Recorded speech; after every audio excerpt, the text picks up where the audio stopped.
Please subscribe. పప్పు బచ్చాలు తినని వాళ్ళు పల్లెల బచ్చాలు చేసుకోరు. నెల రోజుల పాటు ఉంటుంది. అటు పల్లీలు పోసుకోవాలి. ఈ పావు కిలో మంచిగా ఎంచుకోవాలి. దూరగా దించుకొని ఒక సాట్లో పోసుకొని సోలతో రాక్కోవాలి. పొట్టు పావు కిలో బెల్లము, మనం వేయించుకున్న పల్లీలు రెండు కలిపి మిక్సీ పట్టుకోవాలి. అక్క ముక్క పట్టుకోవాలి. ఒక చెంచా యాలకుల పొడి వేసుకోవాలి. అరకిలో గోధుమ పిండి, పిండికి సరిపోయిన నీళ్ళు పోసుకుంటే విసుకోవాలి. ఒక చెంచా నెయ్యి వేసుకోవాలి. పిండి మీద ఇటమైన పిండి చల్లుకొని ఒక ముద్ద పిండి తీసుకొని మంచిగా చపాతీ లెక్క చేసుకోవాలి.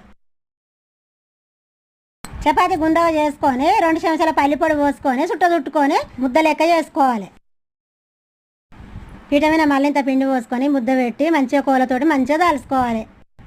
గారెల మిషన్ తోటి కూడా చేసుకోవచ్చు. నేను కోలతోనే చేస్తాను. పొయ్యి మీద పెనం పెట్టుకొని పెనం మీద బచ్చా వేసి ఒక చెంచా నెయ్యి వేసుకోవాలి. 2 దిక్కులో మంచిగా కాల్చుకోవాలి. నెయ్యి వేసి తీసుకోవాలి. అన్నిటినే వేసుకొని పల్లీల బచ్చాలు. నా పల్లీల బచ్చాలు నచ్చితే నాకు సపోర్ట్ చేయండి.